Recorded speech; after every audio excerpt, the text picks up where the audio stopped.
Hi everyone, in front of me I've got Oppo Find X2 and let me share with you how to reset camera preferences on this device. So let's start with opening the camera app, and I hope that you can see those grid lines. I've applied them before I've started the recording because I'd like to show you a visual evidence that the reset option will work.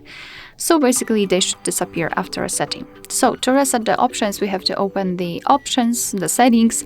So let's tap on the three dots icon in the right upper corner and tap on the settings icon. Now we have to scroll down to the very bottom and tap on Restore Defaults and tap on Restore Defaults again. And now after getting back to the camera, you can see that the green lines are not visible, which means that we just successfully reset all camera preferences. Alright, so that will be all. Thank you so much for watching. I hope that this video was helpful, and if it was, please hit the subscribe button and leave the thumbs up.